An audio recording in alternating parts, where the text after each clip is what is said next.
Les aventuriers de l'étrange. Louis Bénédy sur Sud Radio.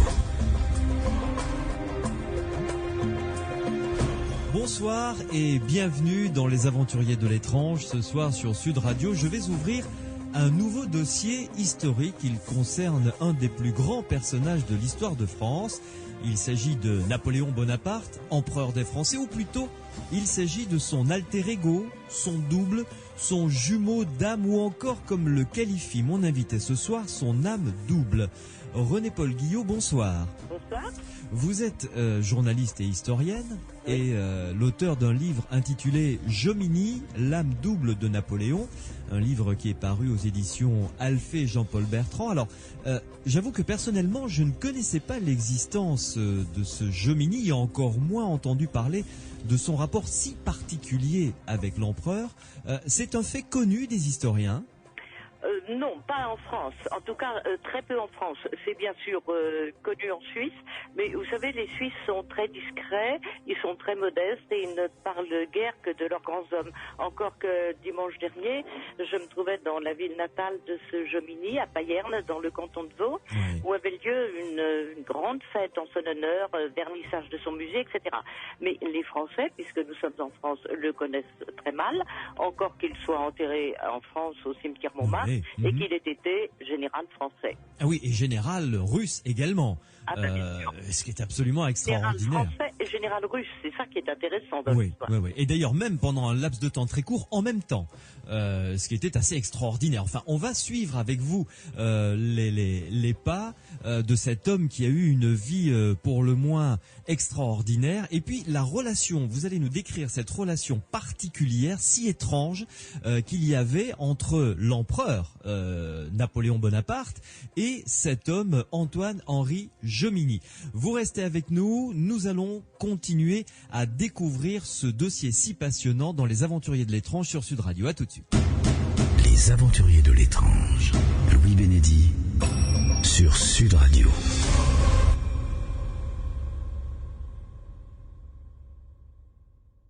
René-Paul Guillot est mon invité ce soir dans Les Aventuriers de l'étrange sur Sud Radio, journaliste, historienne. Je vous recommande vraiment avec beaucoup de plaisir ce livre Jomini, l'âme double de Napoléon, donc aux éditions Alphée. René-Paul Guillot, brossez-nous le portrait d'Antoine-Henri Jomini. Comme vous l'avez précisé lors de la présentation, il est né en Suisse. Il est né en Suisse en 1779. Il y a grandi, il y a fait de bonnes études, il en aurait pu faire de meilleures. Dès son enfance, il manifeste une très belle intelligence, une formidable mémoire, un peu semblable à celle de Napoléon. Et surtout, dès qu'il a 7 ans, un goût étrange pour la chose militaire. Oui, tout de suite, c'est venu vraiment très vite. Tout petit, il organise des défilés dans sa petite ville de Payerne autour d'une vieille et magnifique abbatiale du XIIIe siècle, avec tous ses petits copains, nantis de carabines à moineaux. Bon, ce goût de l'armée, de la chose militaire va se perpétuer lors de son adolescence, et cependant, ce n'est pas vers l'armée que va l'orienter son père, mais vers la finance et l'économie. Il va les étudier successivement à Bâle, à Paris, il est très bien doué, et à Paris, il fonde un cabinet d'agents de change, il n'a pas 20 ans. Mais en fait, il est beaucoup moins inspiré par les fluctuations de la finance que par les bulletins de guerre. Nous sommes à cette époque, début 19e, où Bonaparte est déjà un glorieux général. Et notre petit Antoine Jomini, petit, il a 20 ans, il est déjà très grand, mais pour nous c'est un jeune homme. Et il suit sur la carte la montée des armées françaises, ponctuées de noms fameux, Montenotte, Millésimo, Arcole, Lodi, Rivoli, toutes remportées par un jeune général dont le nom claque déjà dans le vent de l'histoire, Bonaparte. Ouais. Alors, en fait, notre Jomini reste peu de temps, 18 mois environ à Paris, il repart en Suisse, car il a toujours songé à entrer dans l'armée et il va essayer de se faufiler dans l'armée helvétique. Il n'y parvient pas tout à fait, il y parvient, mais il y restera très peu de temps, et nous le retrouvons surtout comme secrétaire du ministre de la guerre helvétique, Nicolas Répond. Chose étrange, dans l'environnement de ce ministre, il rencontre très souvent un certain Frédéric César de Larpe qui lui conte ses souvenirs de Russie. Car ce Frédéric de Larpe, qui est un républicain mesuré, a été choisi par la grande Catherine Oui, pour être le précepteur de celui qui va devenir Alexandre. pour être le précepteur du futur Alexandre Ier, qui jouera un rôle éminent dans la vie de Jomini et de Napoléon, mais cela, Jomini l'ignore encore. Ouais. Jomini écrit beaucoup. Ce sera l'un des plus grands écrivains militaires de son temps et ses écrits restent encore, sont très connus de toute notre armée, de l'armée allemande, des armées européennes, de tous les états-majors. Et il écrit un traité des grandes opérations stratégiques. Il pense que c'est génial et d'ailleurs ça l'est. Il n'arrive pas à le faire éditer. Il rend visite à tous les grands généraux de l'Empire français, car peu à peu la France est devenue un empire dès 1804 avec la montée du Petit Corse sur le trône, sous le nom, nous le savons, nous le connaissons, de Napoléon Ier. Et un beau jour, il rencontre le maréchal Ney. Et le maréchal Ney, vous pouvez imaginer le brave des brages avec sa perruque toute rouge, s'emballe littéralement pour le jeune Jomini, en qui il reconnaît une sorte de génie. Il l'intègre dans l'armée. Jomini devient l'aide de camp du maréchal Ney. C'est un. Décrivez-nous le caractère d'Antoine-Henri Jomini, la personnalité qu'il avait. Alors, la personnalité, d'abord une très belle intelligence. Oui, Ensuite, clairement, un garçon... brillantissime. Pardon ? Brillantissime, je dis vraiment. Brillantissime, oui, c'est le surdoué. Oui. Ensuite, pas commode du tout. Il a un caractère de chien indomptable, indompté, et malgré ses apparences quelquefois un peu rudes, il est d'une extrême sensibilité. Aussi toute sa vie se jugera-t-il mal aimé, incompris. Mais il a un don très particulier que va reconnaître très bientôt l'armée française et qui bouleverse littéralement Ney. Il voit, il ne connaît pas encore Napoléon, il ne l'a pas encore rencontré, il voit dans l'esprit, dans la pensée, dans l'âme de Napoléon. C'est-à-dire que, par exemple, peu avant Marengo, il se trouve dans une auberge de Berne avec l'état-major français, quelques officiers italiens et suisses. Et l'on discute ferme sur l'armée qu'exerce Napoléon dans les environs de Dijon. Que va-t-il en faire ? Les options militaires, oui. Il va probablement passer par Nice pour vaincre Mélas. D'autres affirment que c'est sur le Danube qu'il va attaquer l'archiduc Charles. Et tout à coup, un jeune officier, qui n'est autre que Jomini, sanglé dans son uniforme neuf, se lève et d'une voix cassante, il n'est pas commode, déclare « Mais non !» Et il fait comprendre aux vétérans de l'armée qu'ils n'ont rien compris. Napoléon n'ira ni à Nice ni sur le Danube. Il va traverser le Valais, franchir comme jadis Hannibal, mais sans les éléphants, le grand Saint-Bernard, et il remportera la victoire entre Gênes et Milan en Italie. Or, tout le monde est suffoqué, sidéré, mais espèce de blanc-bec, de quoi vous mêlez-vous ? Vous n'avez jamais vu le feu. Ne contredisez pas les vétérans, mais néanmoins, 3 mois plus tard, Napoléon traverse le Valais, franchit le Saint-Bernard et remporte la victoire de Marengo. Par la suite, auprès du maréchal Ney, Jomini va être un devin extraordinaire. Il prévoit tous les plans de l'empereur alors que l'on n'a aucun message du souverain. Il annonce les ordres, il les fait exécuter. Et l'armée française, très vite, va dire il est le devin de l'empereur. Ça arrive très rapidement, ce surnom, la manière dont on l'appellera le devin de l'empereur. Oui, dès les premiers mois où il joue le rôle d'aide de camp de Ney, immédiatement il annonce les ordres. Et ce don va se démultiplier dès qu'il connaîtra Napoléon, qu'il va rencontrer durant la campagne d'Allemagne en 1805. Et c'est très curieux. À cette époque, l'histoire est intéressante. À cette époque, Ney, en Bavière, donc, a installé son QG, son quartier général, dans la cure de Kitzendorf, près d'Elchingen. Et Napoléon, ce jour-là, se trouve à quelques lieues de là, et il s'inquiète.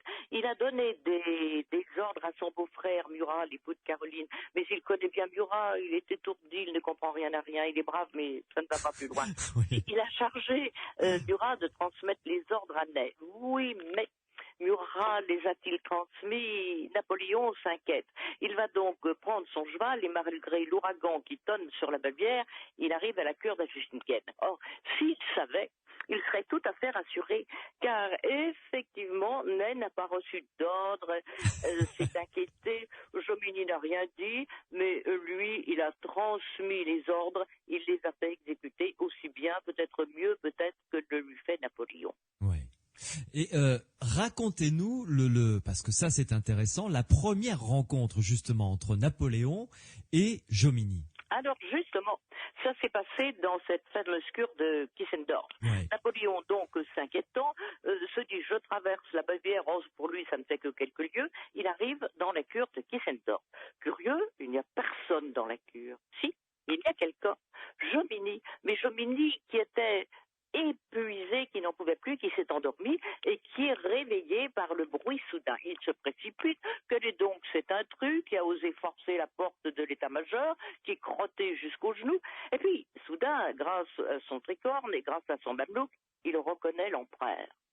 L'empereur, lui, qui avait été averti de l'existence de Jomini, son devin, l'empereur pense à lui depuis très longtemps. L'empereur a toujours eu la certitude depuis son enfance qu'il partagerait sa gloire avec un inconnu qui serait en quelque sorte son jumeau spirituel, son jumeau psychique.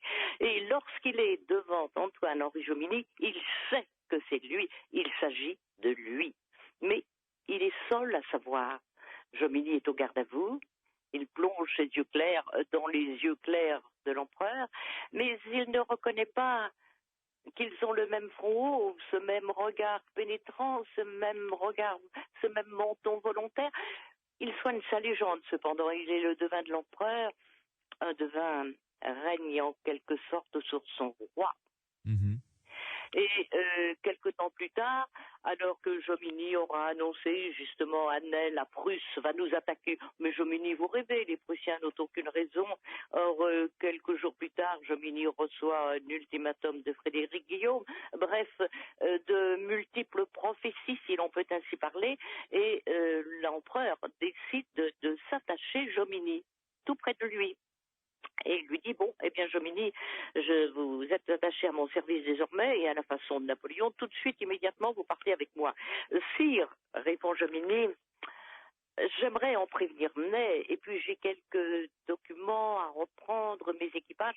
Si votre majesté m'y autorisait, j'irai immédiatement chez Ney, et je rejoindrai votre majesté dans 4 jours à Bamberg. À Bamberg, l'empereur? Mais qui vous dit que je vous laisse aller à Bamberg? Jomini ne dit rien, mais il a ce petit sourire caustique, ironique, qui va exaspérer l'état-major français. Et Napoléon se calme et lui dit, bon, d'accord, rejoignez-moi à Bamberg, mais ne dites à personne. Chacun ignore que je voulais m'y rendre. Chacun ignore. Et Jomini, lui, l'a décelé. Il a lu dans l'âme de l'empereur. Ouais.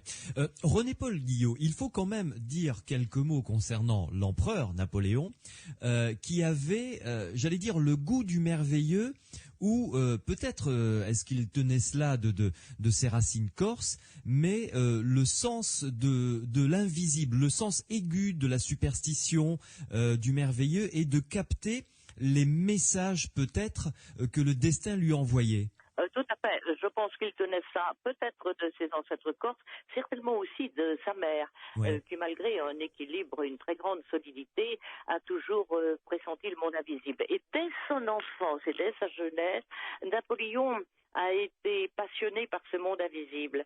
Laudupin, qui fut un grand écrivain, qui fut un excellent ami et l'auteur du journal secret de Napoléon Bonaparte, un livre remarquable, Laudupin, qui était un très bon ami pour moi, me disait avoir retrouvé des documents par lesquels il semblerait que le jeune Napoléon, âgé de 9 ou 10 ans, un peu avant 10 ans, était encore en Corse, et un été, il faisait très chaud, il est monté sur la colline.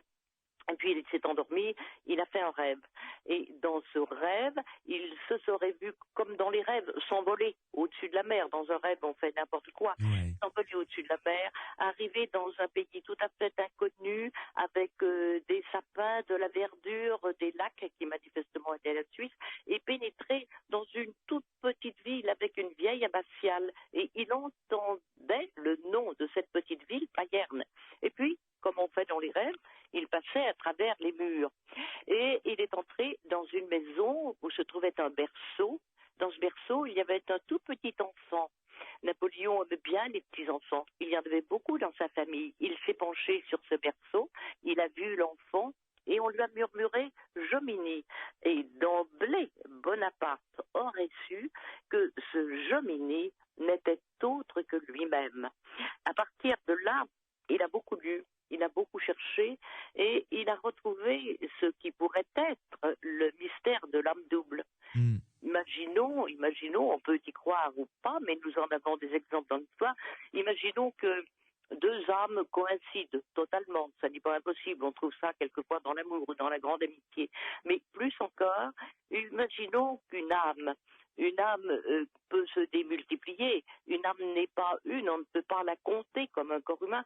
Supposons qu'une âme soit si riche, si lourde, qu'elle ne puisse s'exprimer dans notre monde par un seul être humain, et qu'elle se départage. Et ainsi, la seule âme s'incarnerait en deux êtres, séparés ou déchirés peut-être par l'aventure de deux vies. Oui. Ce que vous venez de nous dire, ce rêve qu'aurait fait Napoléon à l'âge de 9 ans, sur une colline quelque part en Corse par un chaud après-midi d'été, c'est un fait historique. Cet ami historien vous en a parlé, il a été consigné quelque part? Je ne sais pas s'il a été consigné. Lui m'en a parlé, Oui. me disant qu'il en était certain, Oui. mais c'était aussi un romancier. Et en tout cas, il raconte l'histoire dans son journal secret de Napoléon Bonaparte, qui a été réédité par Phébus et qui est un chef-d'œuvre admirable, un chef-d'œuvre de style, d'intelligence et de compréhension de l'esprit de l'histoire. Mhm. Et qui, si vous voulez, il y a deux sortes d'histoires. L'histoire événementielle, qui est très très importante, les dates, les événements. Les faits, bien on sûr. est bien obligé de s'appuyer dessus. Bien Mais sûr. au-delà des dates et des événements, il y a des hommes. Et l'autre du corps, comme moi-même d'ailleurs, tout en nous appuyant sur les dates et les événements, aimions bien comprendre l'esprit de l'histoire et le rêve des hommes. René-Paul Guillot, une première pause, on se retrouve dans quelques instants pour approfondir ce concept que vous nous proposez d'âme double, Oui. pour que vous nous disiez exactement ce que cela signifie comme relation entre deux personnes qui auraient la même âme. Je simplifie volontairement, on va développer après. Tout à fait. Et à travers les exemples comme ça qui ont Oui. émaillé l'histoire d'Antoine-Henri Jomini et celle de Napoléon Bonaparte, on va essayer de toucher du doigt ce concept que vous proposez, l'âme double. À tout de suite. L'âme double de Napoléon, c'est Jomini, l'âme double de Napoléon, c'est le titre du livre de mon invité ce soir, René-Paul Guillot. C'est aux éditions Alphée Jean-Paul Bertrand. Vous retrouverez évidemment toutes les coordonnées de ce livre sur le site internet psylande.org. Vous allez pouvoir télécharger après sa diffusion cette émission pour l'écouter où bon vous semble. Psylande, ça s'écrit PSILAND.org. Revenons donc à nos moutons, à nos deux hommes, René-Paul Guillot. D'un côté, Antoine-Henri Jomini, Suisse, né à Payerne, et de l'autre côté, Napoléon Bonaparte, né en Corse avec le destin qu'on lui connaît évidemment. Alors, vous dites dans le titre de votre livre, âme double de Napoléon. Veuillez un peu plus approfondir ce concept d'âme double. Vous avez dit tout à l'heure, comme si une âme était trop riche, trop dense pour habiter un seul corps, et qu'elle se divise en deux et qu'elle se retrouve donc dans deux personnes différentes. En l'occurrence là, Jomini d'un côté, le Suisse, et Napoléon Bonaparte, le Corse français de l'autre. Voilà, exactement. Alors, si vous voulez, ce n'est pas moi qui invente le concept de l'âme double. Elle a existé depuis toujours et nous en trouvons des exemples dans notre histoire politique et dans notre histoire religieuse. On va choisir deux de ces exemples si vous le voulez bien. Avec plaisir. Alors, politique, eh bien, l'histoire d'Alexandre le Grand. Alexandre le Grand a un général en chef et qui est en même temps son conseiller, qui lie en lui. Cela, c'est l'histoire. Nous en trouvons des traces, nous en trouvons une véritable documentation chez tous les historiens, chez tous les biographes d'Alexandre. Et l'armée d'Alexandre affirme, j'emploie les mots exacts, que ce double Héphaïstion lit dans le cœur de l'empereur. Et de fait, Héphaïstion est beaucoup moins connu dans l'histoire. Celui qui tient le devant de la scène, c'est Alexandre. Dans une âme double, il y en a toujours un qui tient le devant de la scène, mais lequel des deux vaut l'autre, on ne sait pas trop. Comme dans les histoires de jumeaux. Ce ne sont pas des jumeaux. Ce que nous appelons généralement les jumeaux ressort du monde physique, Oui. de la pathologie. Oui. On naît le même jour, ils sont conformes au sang et au temps. Là, pas du tout. Deux êtres, une âme double, peut s'incarner dans deux êtres qui n'ont pas tout à fait le même âge. Napoléon a 10 ans exactement de plus que Jomini. Oui. Et Alexandre et Héphaïstion, son double, n'ont pas le même âge. Or, quand Héphaïstion meurt, Oui. Alexandre est désespéré. Alexandre, on le sait historiquement, a déjà perdu des êtres qu'il aimait. Jamais il n'a manifesté un tel désespoir. Et pourquoi?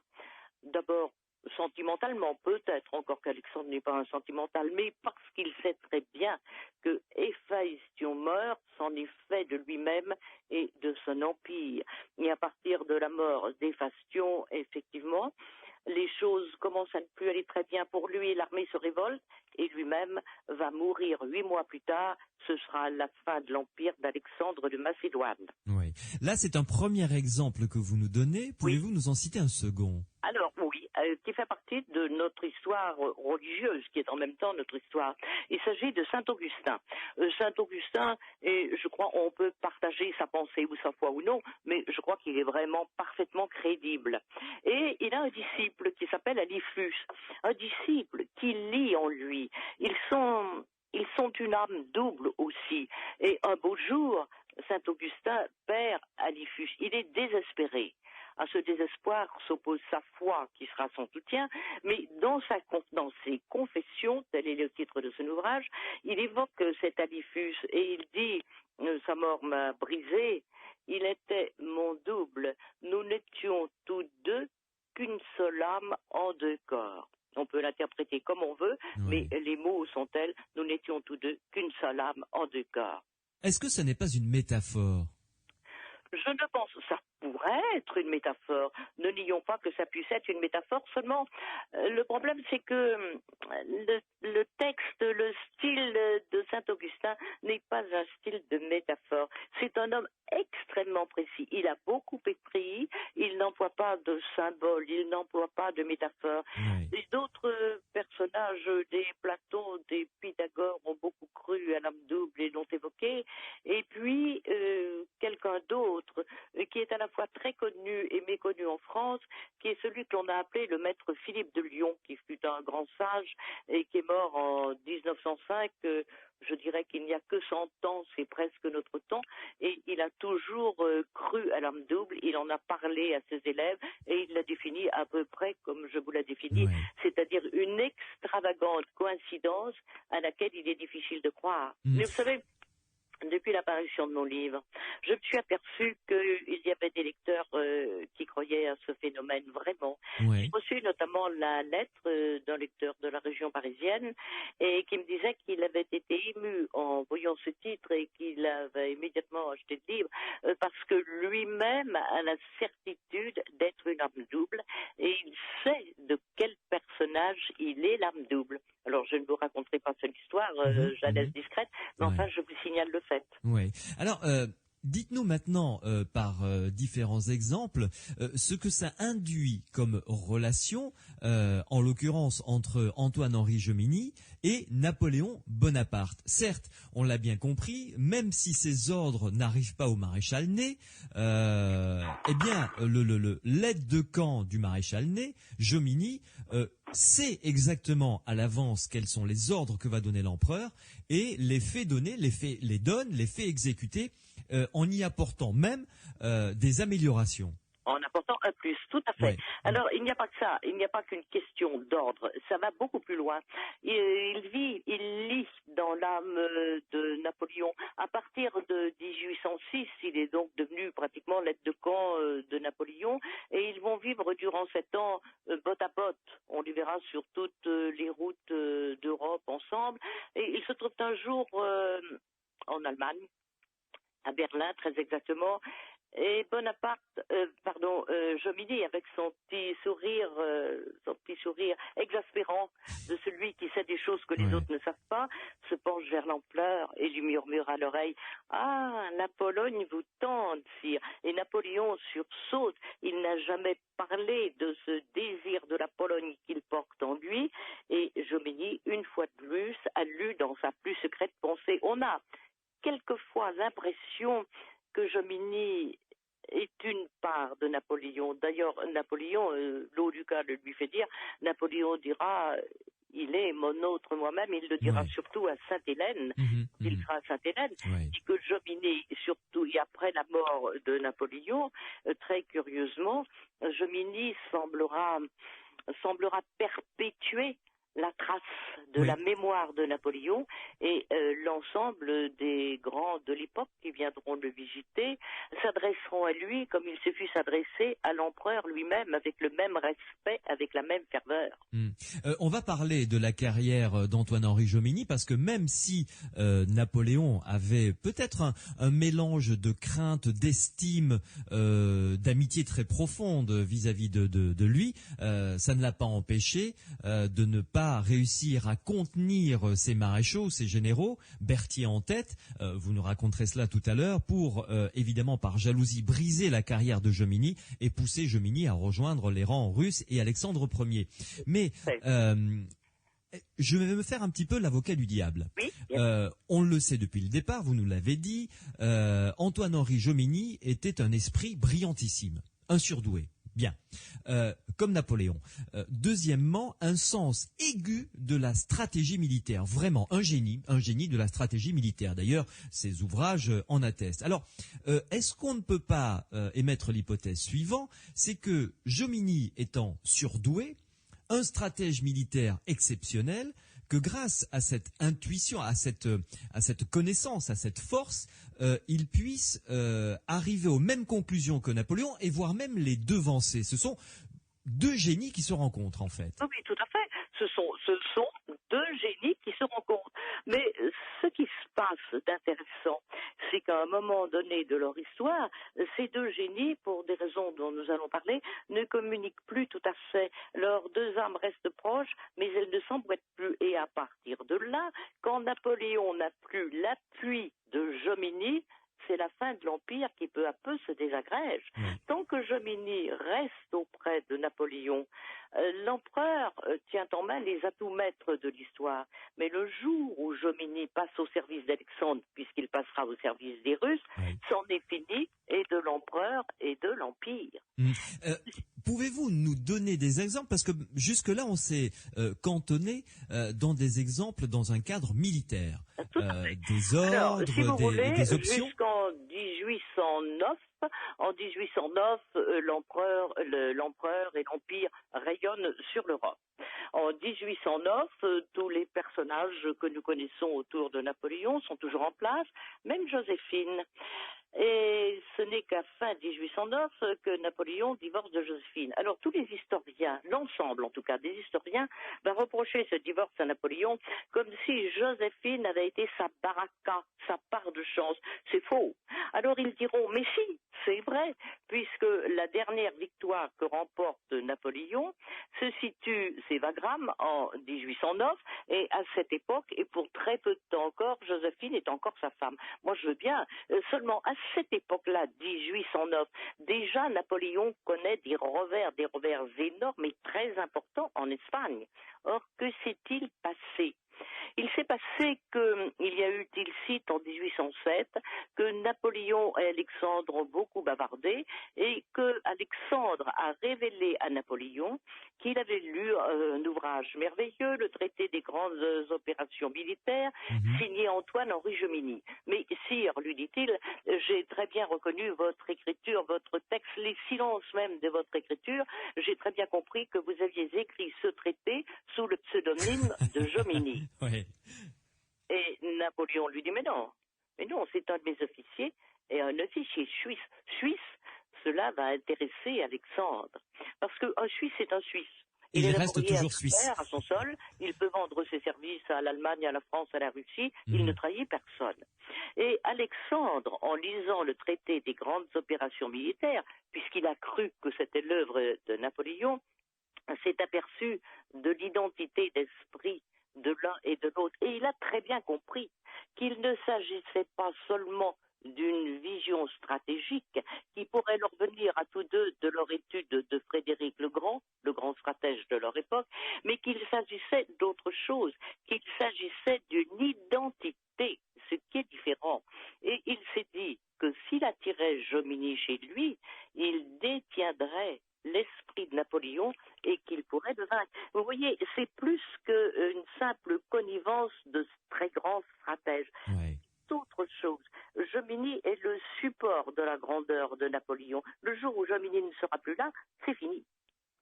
René-Paul Guillot, une pause et on se retrouve dans quelques instants pour cette fois-ci décortiquer dans les grandes lignes les différentes étapes de la vie d'Antoine-Henri Jomini et mettre en parallèle, évidemment, comme vous l'avez fait jusqu'à maintenant, les grandes étapes de la vie de l'empereur Napoléon Bonaparte.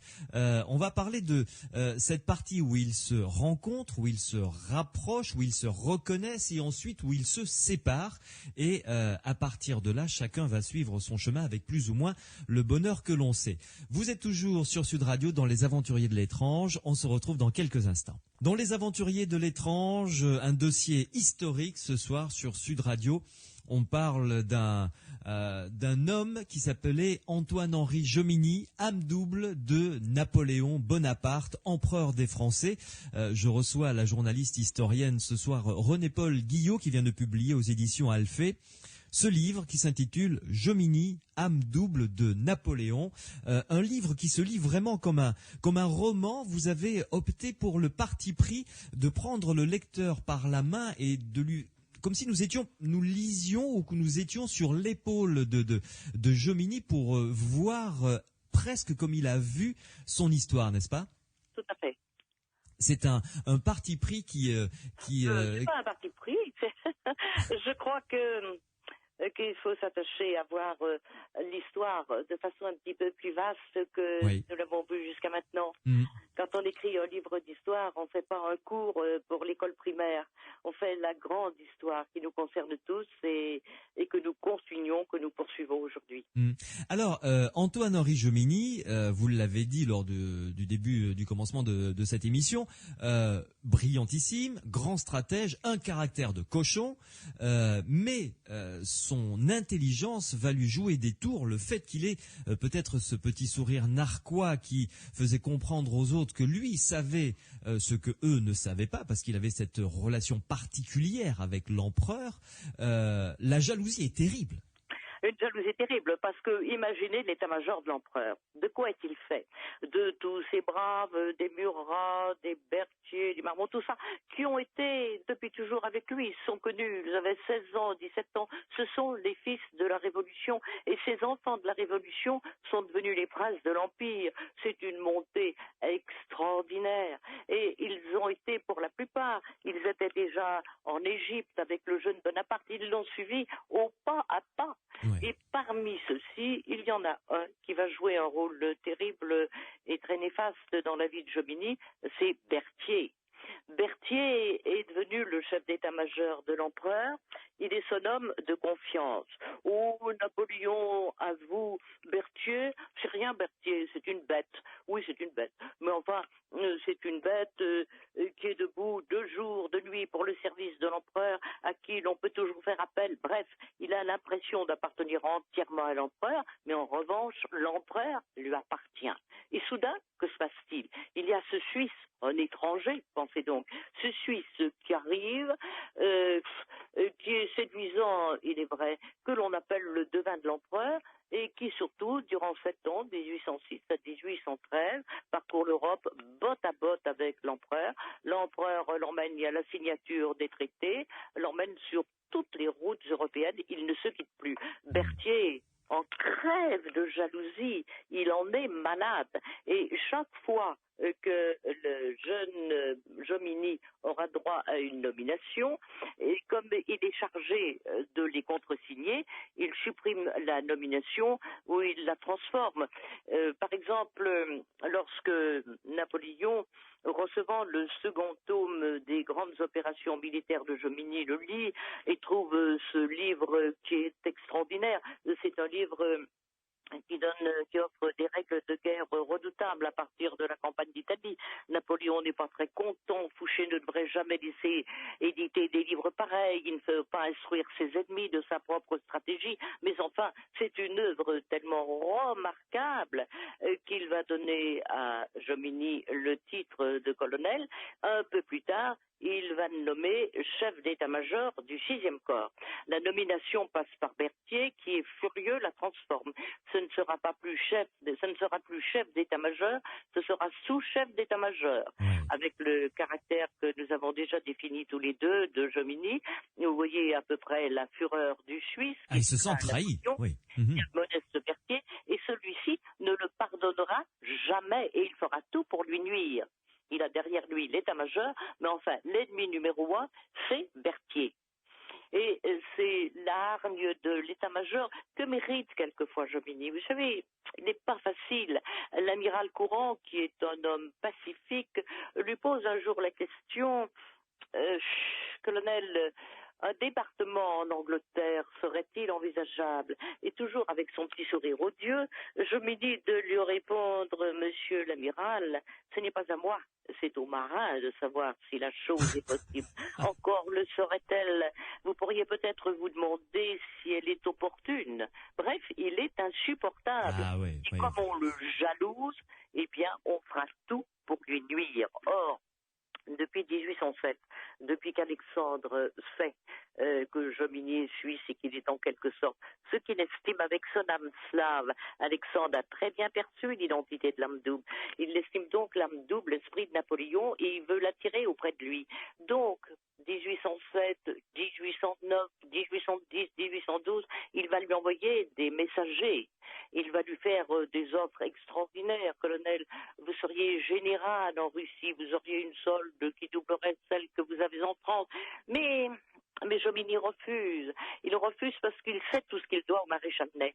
Et puis, il ressent, sans pouvoir le définir, il n'a aucune conscience pour l'heure de l'homme double, sans pouvoir le définir, il sent ce lien puissant qui le rattache à Napoléon et il ne peut pas le couper. Il faudra des années et des années et des années pour pouvoir l'arracher à Napoléon, et c'est avant de passer au service d'Alexandre, il rendra encore à l'empereur et à l'armée des services immenses, puisque c'est lui qui découvrira lors de la campagne de Russie le gué de la Bérésina et qui organisera le passage de l'artillerie, des équipages et des troupes françaises sur cette même Bérésina, en sauvant ainsi dans l'horreur et le désespoir, mais en sauvant 40 000 soldats. Oui, c'est vrai que il a mis le temps, mais en même temps, il n'a pas été économisé par tous les coups bas, les bâtons dans la roue. Enfin, je veux dire, il a vraiment, comme on dit actuellement, morflé avant de se décider à franchir le pas. Ah, tout à fait. Il a tout à fait hésité. Et il s'est décidé à franchir le pas justement après Waterloo, après la Bérésina, où il a d'ailleurs failli mourir parce qu'emporté par le flot des réfugiés, il a été poussé sur le pont, sur le petit gué, et il est tombé dans l'eau. Il s'est raccroché au lac du Bois. Il avait à ce moment-là déjà une bronchite très aiguë et il a été ramassé par un colosse par suisse. son valet de chambre. Et, voilà. Et quand il a retrouvé Napoléon, il lui a conseillé la paix, mais Napoléon ne pouvait déjà plus, il était emporté par son propre élan. Cependant, Napoléon lui a accordé le titre de général de division sur la demande de Ney, et il l'a nommé chef d'état-major du maréchal Ney, ce qui était une formidable promotion. Promotion qui, bien sûr, passait par les mains de Berthier, et voilà. Hors de lui. Berthier l'a mis aux arrêts pour de soi-disant retard dans le journal de l'armée, et il l'a rayé de la liste des promotions. Alors là, Jomini n'a plus pu tenir hors de lui. Hors de lui, il est parti, il a envoyé une lettre à Napoléon. Dans la nuit même où arrivait chez lui, il ne l'aura jamais en main, son brevet de chef d'état-major de Ney et de général de division. Et il a dit à Napoléon pourquoi, comment il quittait les drapeaux ingrats de la France. Et nous pouvons l'imaginer montant en selle, la nuque fière, se dirigeant vers Prague pour retrouver Alexandre. Oui. Alors là, on arrive à un moment crucial. C'est le moment où les deux hommes avec cette âme double se séparent. Oui, alors, est-ce qu'on peut parler de séparation? Je dirais qu'à ce moment-là, quelque chose ne coïncide plus dans leurs deux âmes. Si vous voulez, les deux âmes ne s'emboîtent plus à la façon des papyrus. Et cela, historiquement, est très visible. Tous les historiens et les journalistes de l'époque ne parleront pas d'âme double. Ils ne connaissent pas l'impact réel de Jomini sur Napoléon. Mais tous reconnaissent ce vide soudain en Napoléon. On dirait qu'il est en état de léthargie. Oui. Lui-même, dans les récits qu'il fait à Sainte-Hélène, parle de l'état de sommeil dans lequel il était tombé. Et alors, à ce moment-là, ce sont des défaites partout. La France, début 1815, est envahie par toutes ses frontières, et en mars 1815, Paris se rend et l'Europe se vautre sur la France. Ouais. L'île d'Elbe, Sainte-Hélène. Voilà. Alors, il y a les 100 jours. On va pas raconter tout ce qui se passe dans le livre, mais j'aimerais que l'on arrive à l'étape où Napoléon, à ce moment-là, est définitivement exilé à Sainte-Hélène. Alors, Napoléon est à Sainte-Hélène et on pourrait dire que Jomini n'en est jamais absent. Parce que Jomini, qui est maintenant en Russie, pense à Napoléon. Il va d'ailleurs lui envoyer un nouveau tome de son traité des grandes opérations militaires. Ce tome reviendra par la suite en France, annoté par la main de Napoléon. Ouais. Et on peut dire que Jomini est à Sainte-Hélène parce que les généraux en parlent tout le temps. Sire, vous vous souvenez, ces prédictions, votre devin, vous vous souvenez comme Berthier le détestait et tout l'état-major. Et on a la sensation, ce n'est pas un écrit précis de l'histoire qu'on trouve dans tel chapitre ou à telle page de tel ouvrage. C'est la sensation que l'on peut avoir quand on relit tous les textes de Sainte-Hélène, ceux de l'empereur et également les journaux de ses proches. Il semble que Napoléon, jusqu'au bout, ait pensé à Jomini. Il affirme tout à fait à la fin de sa vie, au début 1821, qu'il a vu Jomini passer derrière sa fenêtre, qu'il le regardait pensif, l'une des fameuses visions de l'empereur. Et nous pouvons l'imaginer, sachant que la mort est proche, et se disant « je ne songe qu'à une chose », c'est léguer à Jomini une part de mon âme afin qu'elle survive par lui. Et l'empereur d'ajouter l'eau du corps et retrouver le texte « car j'ai deux âmes secrètes et lointaines, mais qui peut deviner ce qui vit et meurt, ce qui flambe et s'éteint dans mon âme. » Alors il se demande, et chacun se demande, bien sûr, si à l'instant de la mort de l'empereur, Jomini, où qu'il soit, il sera en ce moment-là en Russie, Jomini a conscience du passage, et s'il peut capter, s'il y a un moyen de capter la mémoire impériale, et d'en assumer en quelque sorte le poids et je dirais le vertige. Mais parce que est-ce que les sentiments que ressentaient l'un l'autre, l'amour, la haine, la tristesse, l'angoisse, est-ce qu'il y avait une passerelle qui les transmettait de l'un à l'autre? Absolument. Alors ça, je crois qu'on ne peut pas nier, si l'on ne veut pas admettre l'idée de l'âme double, d'une seule âme en deux êtres, on ne peut pas nier l'extraordinaire coïncidence, disons l'extraordinaire télépathie, pour employer un mot moderne, et qui a réuni Napoléon, Jomini. Ce que pensait l'un, l'autre le pensait. Ils se transmettaient. Le lien n'a jamais cessé, malgré leur séparation. Et lorsque Jomini est parti chez Alexandre, Napoléon a eu cette réaction terrible, il l'a condamné à mort par contumace. Oui. En réalité... Ce qui était extrêmement violent. Alors que... Oui, cette violence est une preuve d'amour. Oui. Mais bien sûr, c'est la réaction d'une déception profonde. Il avait une confiance absolue en Jomini. Sur l'instant, il s'est senti trahi. Et en fait, par la suite, ce qui prouve bien d'ailleurs qu'il pensait à Jomini, il l'a écrit de lui-même. Le général Jomini n'a jamais trahi. Il avait beaucoup à reprocher et il était suisse. L'amour de la patrie n'a pas pu le retenir. Ouais. Il y avait d'ailleurs ce point commun, les deux hommes aimaient la France et venaient, alors un peu moins pour les Corses évidemment, mais l'un de Suisse et l'autre de Corse. Tout à fait. Ils venaient De la périphérie. l'étranger Ouais. et ils ont donné, mais c'est la France peut-être qui les a aimés, qui leur a donné la possibilité de devenir ce qu'ils sont devenus, et en retour ils lui ont donné tous les deux un immense amour. Ça c'est véritablement indiscutable. Et quand Jomini deviendra général russe, car le voici général français et général russe, il va partager sa vie entre les deux pôles politiques de l'époque, c'est-à-dire Saint-Pétersbourg et Paris. Et puis, il va jouer un rôle important en Russie quand même. Il sera le conseiller de plusieurs tsars, d'Alexandre Ier d'abord, ensuite de Nicolas Ier qui aura une grande confiance en lui, et il sera le précepteur du tsarevitch Alexandre II. Donc il va jouer un rôle important, il va créer l'académie militaire en Russie, il va conseiller les tsars, bref. Mais il s'aperçoit très vite qu'il est jalousé de l'état-major russe autant qu'il l'a été de l'état-major français, et que la vie en Russie, il aimera pourtant beaucoup la Russie, n'est pas plus facile qu'en France. Néanmoins, il va perpétuer la pensée et l'esprit de Napoléon en reprenant à son compte sa vision, la vision impériale et jovinienne d'une Europe dont la France et la Russie seraient les deux piliers, c'est-à-dire d'une Europe très moderne s'étendant de l'Atlantique à l'Oural. Tout à fait. René-Paul Guillot, une pause, on se retrouve dans quelques instants pour la toute dernière partie de cette rencontre très intéressante dans Les Aventuriers de l'étrange sur Sud Radio. À tout de suite. Jomini, âme double de Napoléon. C'est le titre d'un livre extrêmement intéressant écrit par la journaliste et historienne René-Paul Guillot, qui est mon invité ce soir dans Les Aventuriers de l'étrange sur Sud Radio, un livre publié aux éditions Alphée.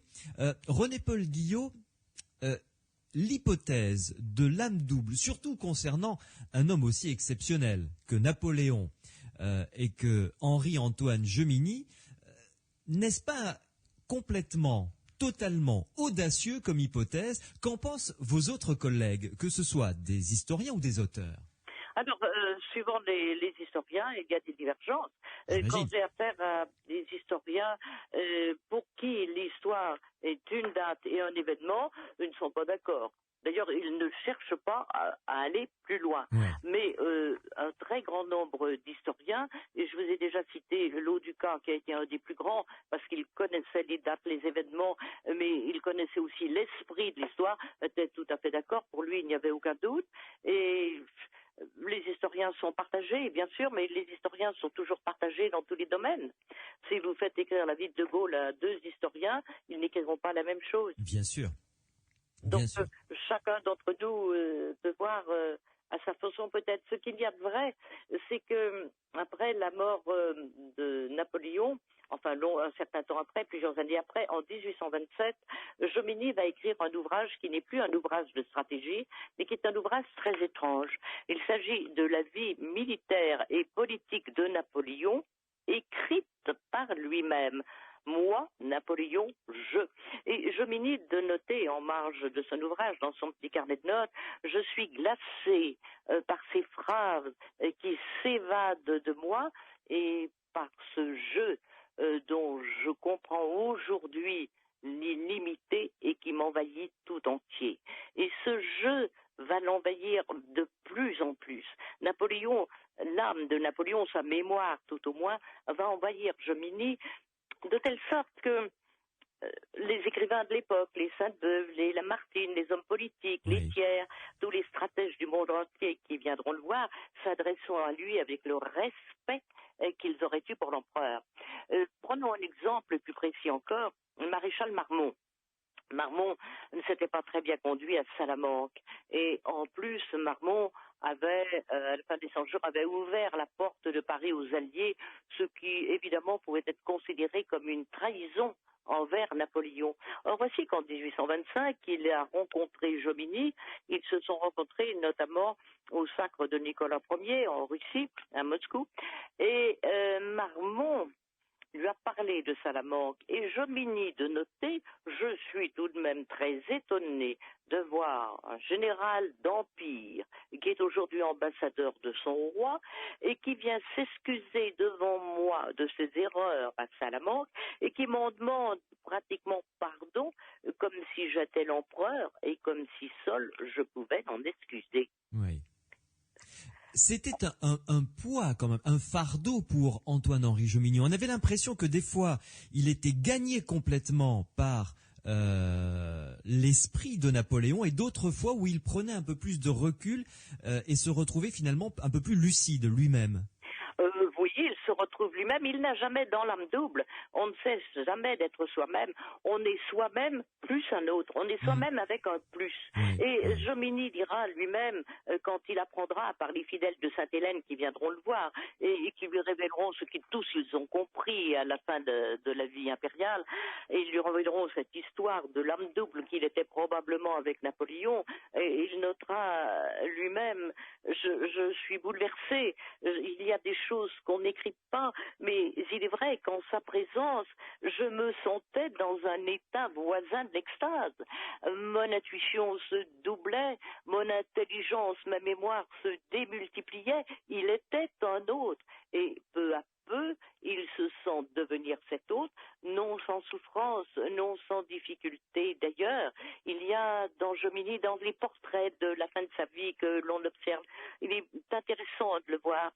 C'est un grand seigneur, cheveux blancs, beaucoup d'allure, beaucoup de classe, avec une espèce de réserve immense qui masque une profonde sensibilité, et puis dans toute sa personne et sur son visage, cette amertume qui est celle des êtres promis à un trop lourd destin. Un homme ne peut pas toujours assumer seul son destin. Oui.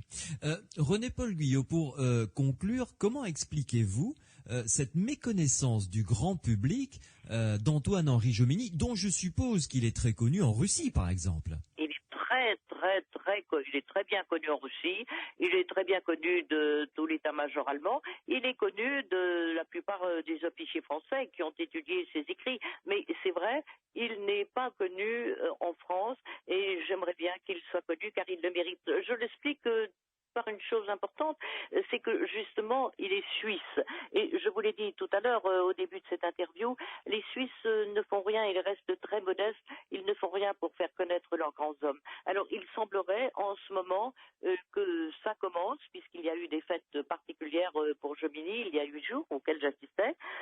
C'était moi qui faisais, il y avait 2 conférences, je faisais l'une d'entre elles sur l'âme double justement. Et que dire, je pense que justement la plupart des auteurs français n'ont pas osé, peut-être avaient-ils raison à leur temps, mais aujourd'hui nous avons une ouverture plus grande, ils n'ont pas osé poser ce problème de la double, que si on veut bien regarder l'histoire et pas seulement par ses dates, pas seulement l'histoire événementielle, c'est évident. Il y a une évidence, quelque chose qui colle, qui coïncide totalement entre Jomini et Napoléon. Jomini, le dieu de la guerre, Napoléon, pardon, je vous dis des sottises, Napoléon, le dieu de la guerre, et Jomini, l'esprit de la guerre, et je me demande parfois lequel est le plus grand des deux, car n'est-ce pas l'esprit qui fait et qui prolonge le dieu? La question reste posée en tout cas. La question reste posée, car si vous voulez, nous vivons dans un monde occidental et le monde occidental a besoin de preuves. Il ne peut pas vivre sans ça et seul est éprouvé ce qui se manifeste et se répète pour un occidental en laboratoire. Alors comment répéter ce mystère de l'âme double? Il y a sûrement dans notre temps, dans notre civilisation des âmes doubles. Je vous avoue ne pas les connaître. Merci en tout cas René-Paul Guyot pour cette heure passée ensemble extrêmement enrichissante. Je recommande chaudement à tous ceux et à toutes celles qui nous écoutent votre livre Jomini, âme double de Napoléon aux éditions Alphée. J'espère vous retrouver prochainement pour d'autres dossiers. Sur quoi travaillez-vous actuellement ? Pour le moment, je travaille pas. Parce que un peu de repos, c'est normal. J'ai beaucoup travaillé depuis un an. J'ai sorti 4 bouquins quand même. Oui, ce qui est pas mal. C'est quand même beaucoup. Alors, si j'ai 2-3 trois choses en vue, mais si vous me permettez, je n'en parle pas pour le moment, on en parlera plus tard. Avec grand plaisir. En tout cas, Et je vous remercie en tout cas pour aujourd'hui et pour Jomini. vous êtes chez vous aux Aventuriers de l'étrange. Bonne soirée. Bonne soirée. Vous êtes bien sur les Aventuriers de l'étrange, dans les Aventuriers de l'étrange sur Sud Radio. Après cette histoire complètement étonnante de cette âme double de l'empereur Napoléon Bonaparte, ce Jomini, histoire quand même assez extraordinaire, nous allons en découvrir une autre histoire extraordinaire, le témoignage de Michel, qui lui a vécu 16 ans dans une maison hantée. Pierre Macias, évidemment, qui s'occupe du site qui parle de paranormal de manière scientifique, le site psylande.org, est à mes côtés pour analyser ce témoignage, ainsi que Renaud Évrard de l'Institut Métapsychique International. Michel, 16 ans, dans une maison hantée, vous allez écouter son témoignage surprenant. Vous êtes bien sur les Aventuriers de l'étrange, dans les Aventuriers de l'étrange sur Sud Radio. Après cette histoire complètement étonnante de cette âme double de l'empereur Napoléon Bonaparte, ce Jomini, histoire quand même assez extraordinaire, nous allons en découvrir une autre histoire extraordinaire, le témoignage de Michel, qui lui a vécu 16 ans dans une maison hantée. Pierre Macias, évidemment, qui s'occupe du site qui parle de paranormal de manière scientifique, le site psylande.org, est à mes côtés pour analyser ce témoignage, ainsi que Renaud Évrard de l'Institut Métapsychique International. Michel, 16 ans, dans une maison hantée, vous allez écouter son témoignage surprenant. Les Aventuriers de l'étrange, avec un témoignage de Michel qui vient de nous rejoindre dans cette émission, en compagnie de Pierre Macias et de Renaud Évrard, qui sont les deux spécialistes qui, vous le savez, sont tout le temps à mes côtés pour apporter leur connaissance dans l'étude de chaque témoignage, de chaque dossier que nous ouvrons. Et là, c'est un témoignage tout à fait intéressant, c'est celui de Michel qui vient de nous rejoindre. Bonsoir Michel. Bonsoir. Alors, Michel, vous avez vécu quand même quelque chose de tout à fait surprenant.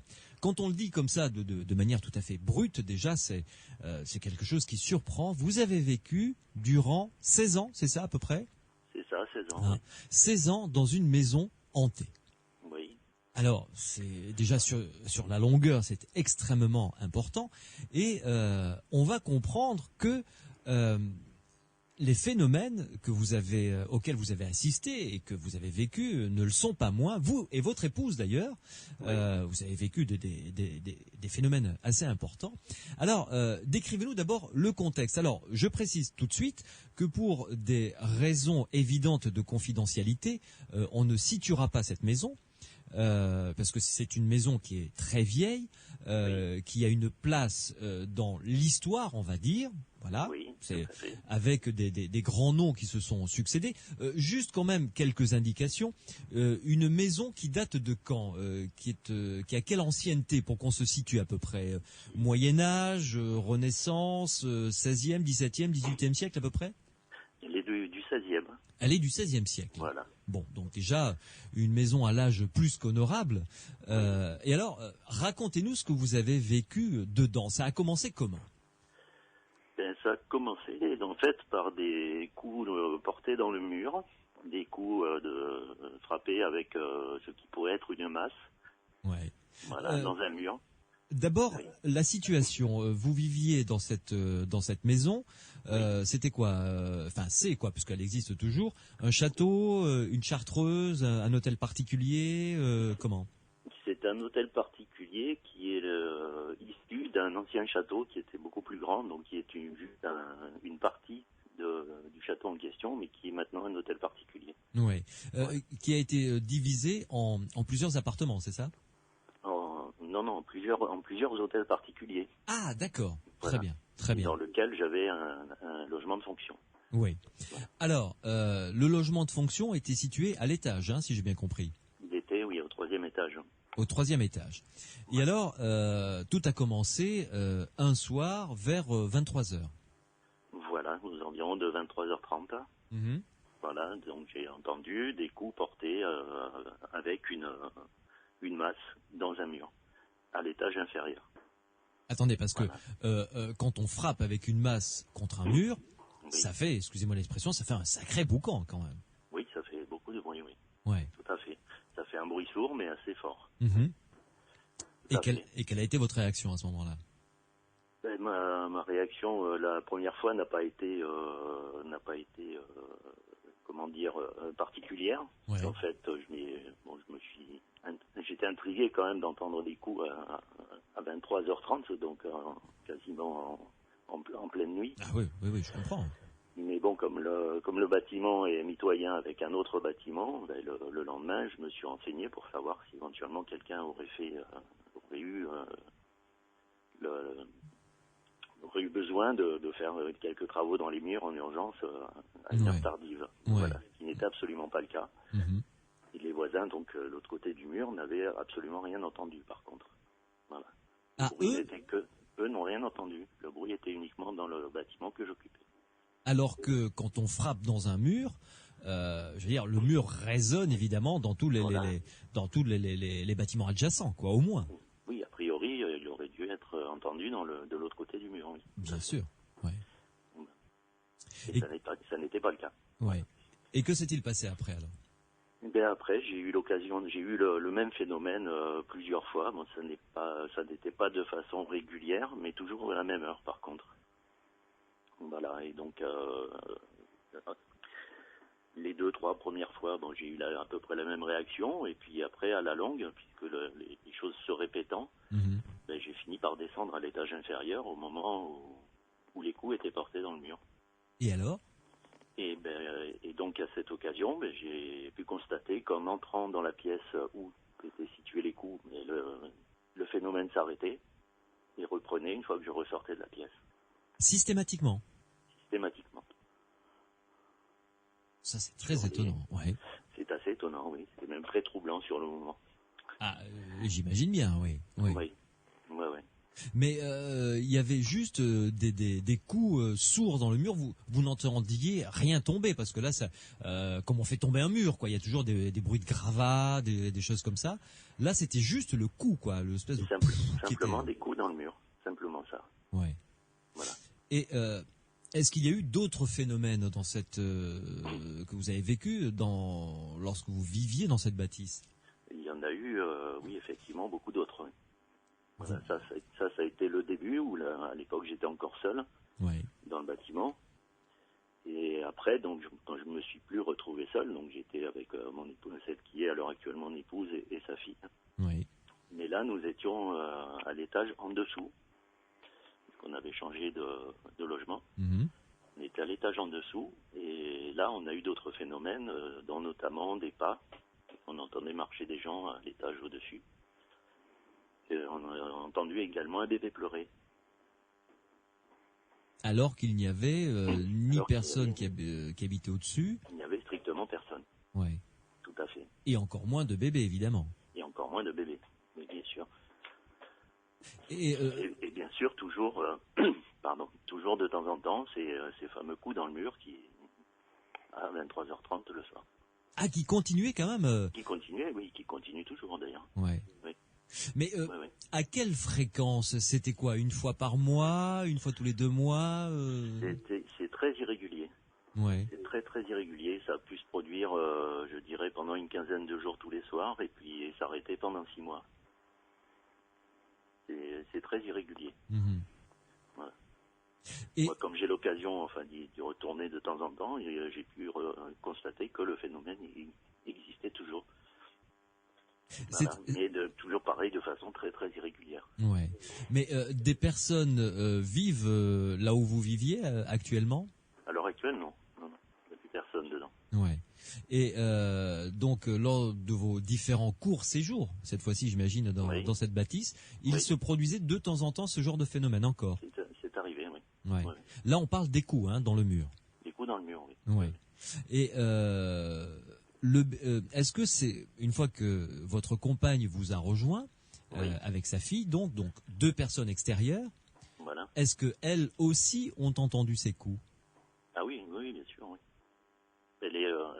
Les coups dans le mur et les autres phénomènes, puisqu'elles ont été les premières en fait à entendre les autres phénomènes, c'est-à-dire la personne qui marchait et le bébé qui pleurait. Et c'était distinctement le cri d'un bébé qui pleurait? Ah oui, c'est très distinct. Oui. Ça, c'est très franc comme bruit. Mhm. Il y a d'autres manifestations qui sont plus difficiles à entendre. Disons, il faut vraiment être attentionné pour les entendre. Quand on entend que quelque chose se déclenche, il faut bien écouter. Ouais. Mais les cris de bébé et la personne qui marche, c'est très franc. C'est très clair.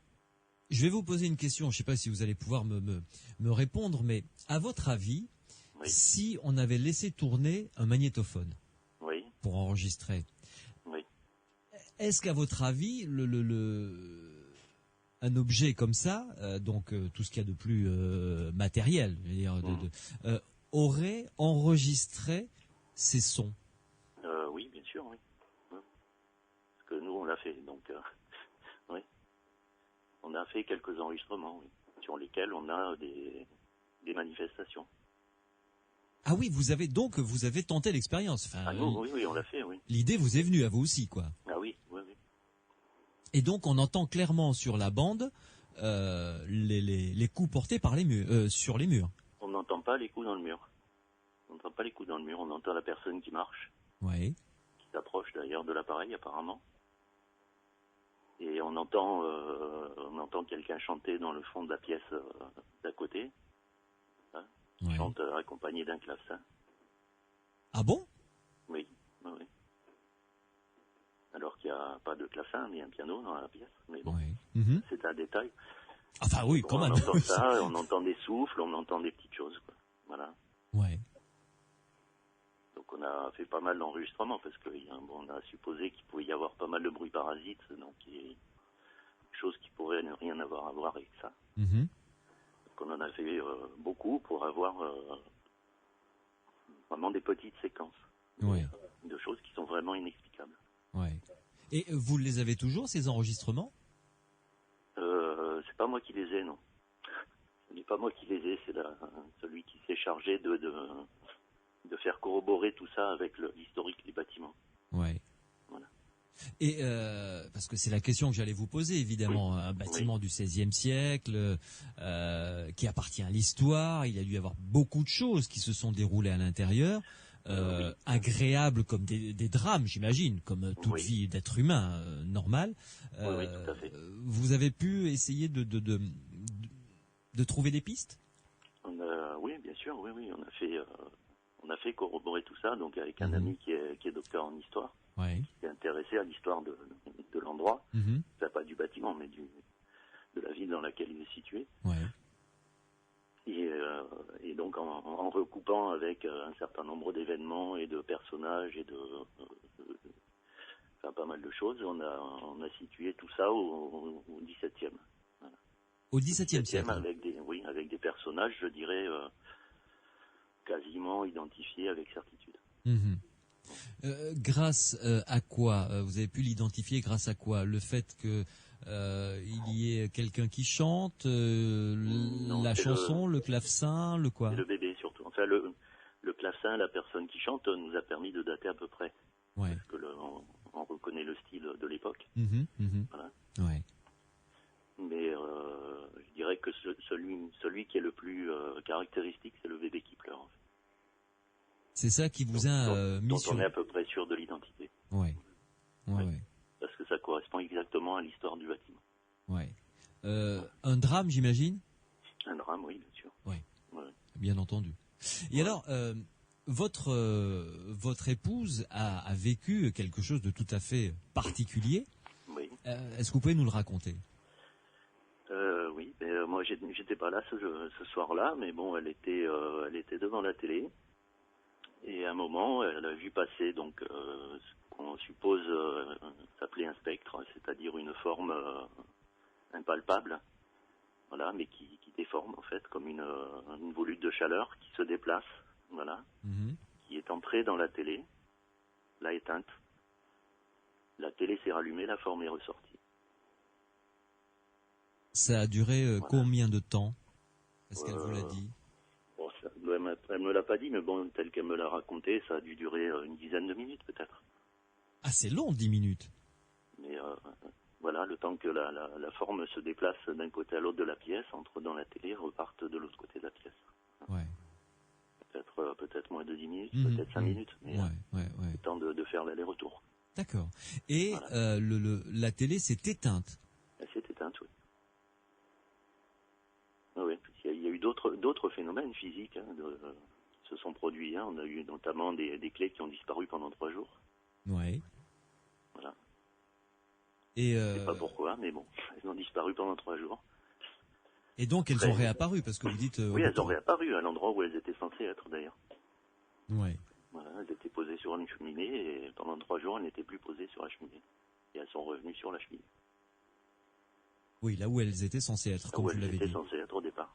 Ouais. Tout à fait. D'autres phénomènes comme ça encore parce que vous avez Oui, vécu. oui, il y en a eu d'autres, oui, tout à fait.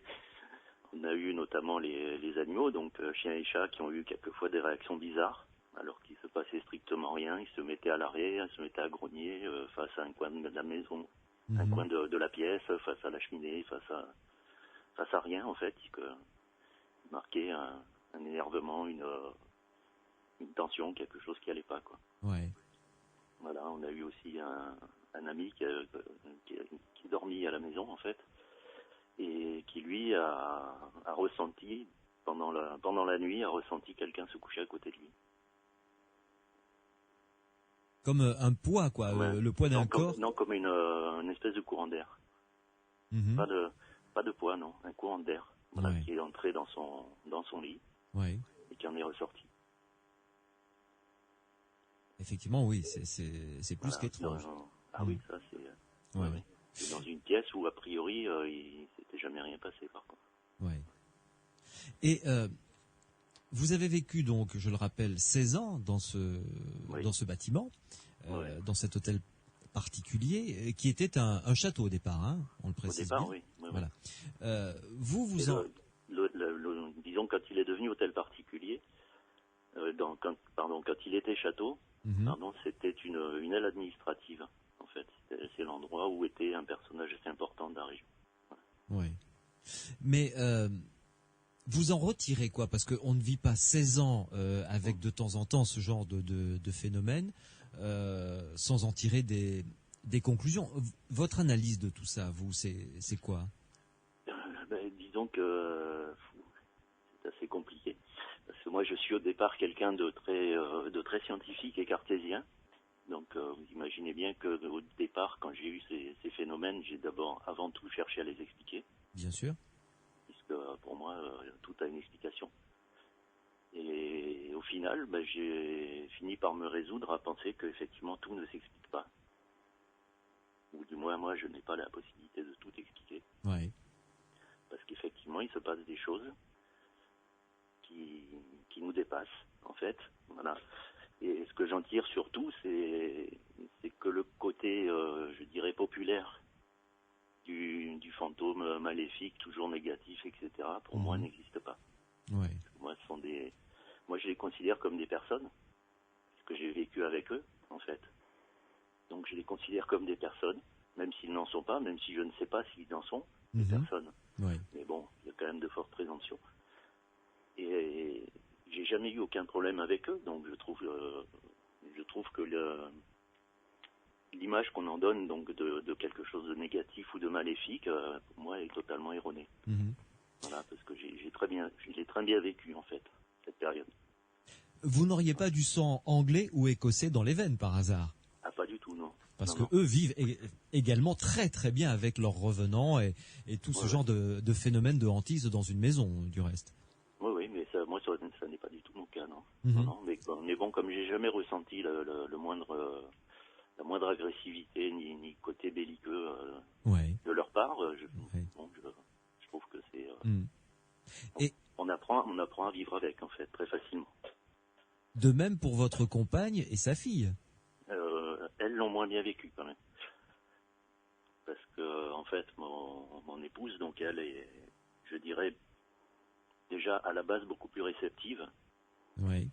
puisqu'elle elle est capable de ressentir en entrant simplement dans une maison s'il s'est passé quelque chose ou non. Mhm. Elle le ressent. Ouais. Donc forcément, elle a ressenti beaucoup plus de choses que moi dans ce bâtiment. Oui, l'expérience a été plus douloureuse ou violente pour elle. Voilà, peut-être plus violente, c'est-à-dire qu'elle n'a jamais osé monter aux étages en étant seule, Ouais. Elle ressentait les odeurs, elle ressentait des présences, elle ressentait des choses. Et elle avait du mal à monter à l'étage seule. Oui. Voilà. Et ma fille, par contre, elle, je pense qu'elle est quand même pas mal influencée par le comment dire, par le spectacle, c'est-à-dire les feuilletons Oui. américains qui jouent beaucoup là-dessus et tout ça. Et donc, J'imagine. Ouais. elle a donc, a priori, déjà, au départ, une idée plutôt négative de la chose. Donc, elle a du mal à le prendre bien, quoi. Ouais. Moi, je le comprends comme ça. Tout à fait. Je me tourne là cette fois-ci vers les deux spécialistes qui sont à mes côtés, Pierre Massias et Renaud Évrard. Renaud, qu'en pensez-vous de comme ça un premier sentiment après avoir écouté le témoignage de Michel? Bonsoir Michel. C'est vrai que bon, vous faites un témoignage. Moi, ça me va, ça me convient tout à fait. Vous vivez pas mal la chose. Il y a des phénomènes qui semblent même objectivés. Vous avez une attitude tout à fait rationnelle. C'est vrai qu'on a un gros contexte historique apparemment, même si vous pouvez pas en dire énormément, qui doit jouer dans l'idée qu'on se fait de la mémoire des murs, des personnes qui ont vécu là et qui existent déjà sur le papier et qu'on retrouve peut-être dans la réalité, effectivement. Moi, j'aurais été très intéressée par cet historien qui a ses enregistrements, qui a peut-être fait des travaux sur cette question. Pourquoi pas qu'il publie, pourquoi pas. Mais c'est vrai que je trouve pas grand-chose à dire parce que bon, il n'y a pas vraiment d'analyse à faire au niveau psychologique. Qu'est-ce qui a pu maintenir pendant 16 ans ces phénomènes par rapport à la façon dont ils se sont présentés, c'est très courant. Les pas, les bruits, les apparitions, à la limite, c'est vrai que l'apparition qui traverse la télé, qui l'éteint, j'avais jamais entendu ça personnellement, mais pourquoi pas. Mais c'est vrai que j'ai pas beaucoup de questions à vous poser sur votre témoignage. Je cède la main. Très bien. En revanche, Michel, est-ce que cet historien dont vous nous avez parlé a toujours ces enregistrements? Parce que je vous avoue que ces enregistrements m'intéressent bougrement. Oui, ça, je m'en doute, oui. Oui. Mais je ne le sais pas. Il faudrait que je reprenne contact avec lui parce qu'en fait, il a changé de secteur complètement. Ouais. Et bon, c'est pas vraiment perdu de vue, mais disons qu'on est moins en relation. Bien donc sûr. je peux toujours lui poser la question. Nous en parlerons hors antenne un petit peu plus tard, parce que je vous avoue que là, ces enregistrements sont très très intéressants, ne serait-ce que pour découvrir la nature du bruit et son existence tangible. Parce que là, il y a quelque chose, une preuve, je dirais, ou un début de preuve, au moins. Oui. Tout à fait. Mais ces phénomènes, selon vous, continuent de se produire? Oui, bien sûr, oui. Ce qui veut dire, et alors là je pose la question à Renaud ou à Pierre, il ne s'agit pas d'un cas de poltergeist, c'est-à-dire d'un phénomène produit par quelqu'un qui, de manière inconsciente, produit ces types de phénomènes paranormaux, mais là d'un réel cas de maison hantée, Renaud.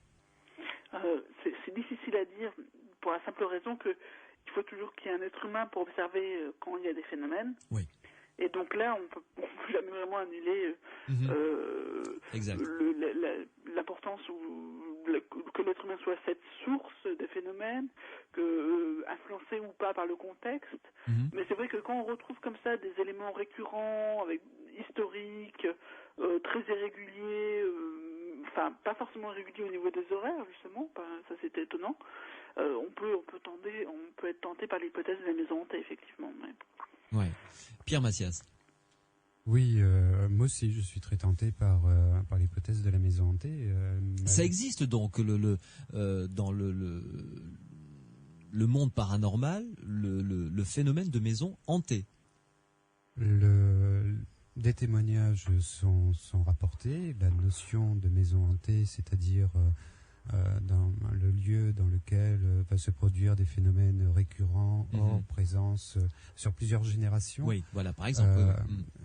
Oui, on considère, enfin, disons l'hypothèse, une hypothèse, c'est la maison hantée. Oui. La notion de maison hantée existe de par les témoignages. Oui. Et là, il me semble bien, ce serait investigué, il me semble bien qu'on est dans la notion de maison hantée. Ce serait extrêmement intéressant que cet historien n'ait pas fait le travail de recherche qu'il a sans doute fait pour rien, pour que ça reste que ça reste dans un tiroir. Ce serait extrêmement intéressant de le rencontrer. Quant à Michel, je me demande pourquoi vous n'habitez plus actuellement la maison. Parce que j'ai une mutation professionnelle, tout simplement. C'est-à-dire que je travaille toujours pour la même personne, mais on a déplacé l'activité. Voilà, oui, tout simplement. Ouais. Voilà. Et vous avez donc l'occasion de retourner à la maison quand même de temps en temps. Oui.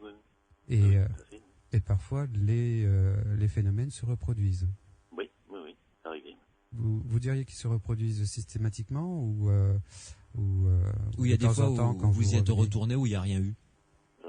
Non, il y a des fois il se passe rien, non. C'est irrégulier, non. C'est-à-dire que j'y vais pas non plus régulièrement, donc. Bien sûr. Mais et ce serait irrégulier a priori dans la même fourchette, de même nature que quand vous disiez tout à l'heure, ça peut se produire une quinzaine de fois dans un mois, ne plus venir pendant 6 mois. Je pense, c'est-à-dire que vu que je n'y vais pas de façon régulière, c'est difficile à dire, mais. Et à cette période. Ça a dû arriver, quand j'y suis retourné, ça a dû arriver sur une fois sur 4 peut-être, mais sur 7 à 8 mois, quoi. Est-ce que vous auriez repéré un moment de l'année où ça se produirait plus souvent qu'à un autre, ou l'inverse, où ça se produirait pas?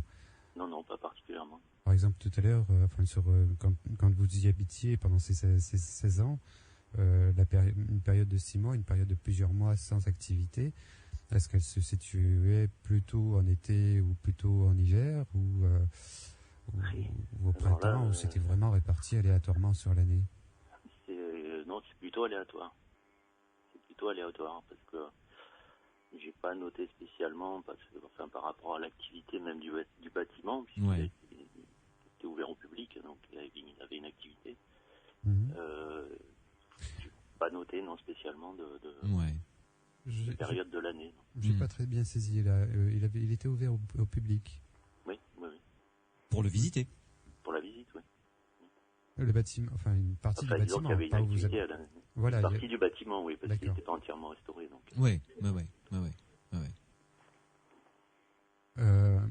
Il y a quelque chose. Enfin, D'ailleurs, ce qui est un petit peu, parce qu'il nous a un peu confirmé aussi sur le fait que, parce que pendant un moment, on était les seuls, en fait, nous étant habitants, à avoir ressenti quelque chose, et ce qui nous a un peu confirmé dans tout ça, c'est que des gens qui sont venus, mais totalement extérieurs, pas des gens de notre entourage, ont ressenti des choses sans absolument connaître l'histoire. Des gens de ce public, justement. Des gens parmi les organisateurs d'événements ou du public, voilà, qui ressentaient justement précisément dans la pièce où se passent les phénomènes. C'est-à-dire il y avait un moment privilégié, c'était vous disiez tout à l'heure 23h30, mais ça pouvait se produire, des phénomènes pouvaient se produire n'importe quand dans la journée. Ah oui, 23h30, c'est uniquement les coups de masse dans le mur. Voilà. Le reste, c'est réparti sur la journée. Ouais. Et tout est circonscrit à une seule pièce ou dans plusieurs endroits du bâtiment? Tout est concentré sur 2 pièces. Ah, d'accord. Donc, ce qui limite le champ de recherche, déjà. Tout est concentré dans 2 pièces, en fait. Dans 2 pièces. Et avec votre à part ce que je vous disais tout à l'heure, donc celui qui a ressenti le souffle. Oui. Le souffle dans le lit. Oui. Et les phénomènes que nous on a vécu directement, donc l'histoire de la télé, les chiens qui grognent, etc., qui sont dans la pièce qui est en dessous de la pièce où se passe l'essentiel des phénomènes. Mais le reste, les enregistrements, par exemple, que vous avez fait, tous ont été faits dans ces 2 pièces. Dans ces 2 pièces. Voilà. Le clavecin, le coup dans les murs, la chanson, les cris de bébé, les pas d'enfants, tout ça. Hein, tout ça sont dans les 2 pièces en question. Voilà, c'est ça. Et alors, comment avez-vous fait les enregistrements? Vous avez mis un magnétocassette à tourner, à enregistrer, et vous êtes parti? Voilà, tout à fait. Exactement ça. Mhm. Il y a eu une platine cassette, parce qu'au départ, on l'a fait avec un magnéto, mais il y avait beaucoup trop de bruit parasite, il y avait trop de bruit de fond, donc on n'avait pas grand-chose, en fait. Ouais. Donc après, on a mis un matériel un peu plus sérieux pour avoir moins de bruit de fond. Et là, on a commencé à entendre et on a fait aussi un enregistrement numérique qui a permis de nettoyer les bruits de fond. Ouais. Sur lequel, qui lui, par contre, n'existe plus. Ça, je le sais. Ah, dommage. Oui, c'est dommage, oui. Mais bon, la personne qui l'a fait est quelqu'un de très sensible à ça et il voulait pas le garder. Ouais. Bon. Dommage. Écoutez, Dommage. on ne peut pas, en tout cas, tirer de conclusion. Pierre, là pour le moment... On ne peut pas tirer de conclusion, mais c'est un cas qui me paraît très intéressant à investiguer pour aller plus loin, c'est-à-dire dialoguer, enfin discuter avec l'historien de ce qu'il a fait, entendre ses enregistrements, voire retourner sur les lieux. Est-ce que, Michel, vous seriez disposé à éventuellement qu'on se rende sur les lieux avec vous? Un peu, on pourrait éventuellement voir ça, oui. Et qu'est-ce que ça représente? Manifestement, vous semblez quand même assez comment dire, pas choqué, mais assez impressionné, je dirais, par cette maison. Oui. Tous ces phénomènes, pour vous, ça représente quoi dans votre vie? Pourquoi ça vous impressionne tellement? Je pense, comme je disais tout à l'heure, c'est que moi je suis quelqu'un au départ de très cartésien, de scientifique, technique, vous voyez. Et les choses qui ne s'expliquent pas, forcément, ça me surlupine, quoi. Vous exercez quelle profession, si on peut dire? Moi, je suis intendant. Moi. Je m'occupe justement de bâtiments. D'accord. Voilà. Vous êtes un connaisseur justement de bâtiments. J'ai un cursus scolaire scientifique. Quoi. Ouais. Et en plus, la pierre, les fondations, les bâtiments, la construction, ça vous connaît, quoi. Oui. Oui. C'est votre métier, donc vous savez de quoi vous parlez, quoi. Quand vous parlez de coups de masse dans les murs, vous savez de quoi vous parlez. Ah oui, bien sûr. Ouais. Bien, écoutez, mon cher Michel, je crois que loin de se conclure ce soir, c'est, je dirais peut-être le début d'un dossier que l'on va suivre avec beaucoup d'intérêt, Pierre, Renaud et moi. Très volontiers, oui, si Michel est d'accord. Si Michel est d'accord, bien entendu. Oui, il faudra qu'on en parle. Voilà, qu'on en discute hors antenne, qu'on se rencontre même éventuellement, et que l'on voit comment on peut avancer sur ce dossier qui promet d'être passionnant. Renaud Évrard, le dossier vous semble-t-il digne d'intérêt? Oui, si ça continue à se passer, si ça s'est passé pendant 16 ans et que le bâtiment n'est pas écroulé, allons-y. Oui. Tout à fait, c'est exactement la réflexion que je me faisais. Merci beaucoup Michel en tout cas, et à très bientôt en tout cas. Je vous en prie, à bientôt. Oui. Passez une bonne fin de soirée. Au revoir. Bonne soirée. Au revoir. Stéphane Alix, bonsoir. Bonsoir. Je suis ravi de vous recevoir à nouveau dans les Aventuriers de l'étrange, d'autant que vous êtes de plus en plus au cœur de l'actualité avec cette nouvelle association que vous avez créée. On en a parlé la semaine dernière, juste à la sortie de votre soirée fondatrice. Cette association s'appelle donc l'INRES. Rappelez-nous son objet et comment dirais-je, les membres éminents qui vous ont rejoint. L'objet d'abord de cette association. Alors l'objectif de l'INRES, qui est donc l'Institut de recherche sur les expériences extraordinaires, c'est de centraliser un peu les connaissances qui ont été développées dans le monde de la psychiatrie et de la psychologie autour de ce que je qualifie de façon un peu sommaire les expériences extraordinaires, c'est-à-dire toutes les choses qui arrivent à des gens et qui ne reçoivent pas d'explication immédiate. Alors, on connaît par exemple les expériences de mort imminente, mais il y a aussi les expériences de rencontres avec des entités, de vision au seuil de la mort, d'extase mystique, enfin toutes ces choses qui arrivent dans notre quotidien ou de façon plus discrète et moins régulière dans la vie des gens, et qui ne sont pas explicables avec les canons de la science actuelle. Vous volontairement ou pas, vous excluez le terme de paranormal? Oui, parce que je crois que c'est un terme qui a une charge émotionnelle assez forte et qui, dans l'esprit du grand public, parfois peut prêter à certaines confusions. Donc moi, c'est pas anormal ou paranormal ce qui arrive à ces gens-là. Ce sont des choses qui arrivent et qui demandent à être simplement écoutées et entendues.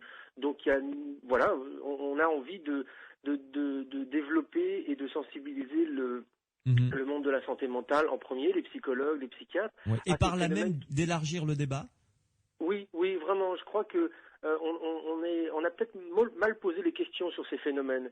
C'est-à-dire on aborde par exemple imaginons que quelqu'un ait perdu son papa et une semaine auparavant et que la veille il dise avoir vu son papa au pied de son lit. Ouais. On va aborder ce témoignage en se disant est-ce que c'est vrai, est-ce que c'est pas vrai. Alors vous allez avoir d'un côté les gens qui ne croient pas aux esprits, qui vont dire mais non c'est pas possible, cette personne a halluciné. Et de l'autre côté, les gens pour qui la vie après la mort est une évidence, ils vont dire bah bien sûr il a vu son papa. Mais je trouve que c'est un peu arbitraire de vouloir se cantonner à ce genre de débat. Comment ? Se cantonner à ce genre de débat. Voilà, ça ne fait pas vraiment avancer les choses. Les gens qui sont sceptiques appliquent un scepticisme à mon sens justifié. Les gens qui sont croyants, à mon avis, utilisent et se nourrissent de cette expérience avec la richesse qu'elle présente, mais dans les deux cas, il y a une décision arbitraire de statuer sur la réalité d'un phénomène ou au contraire son irréalité.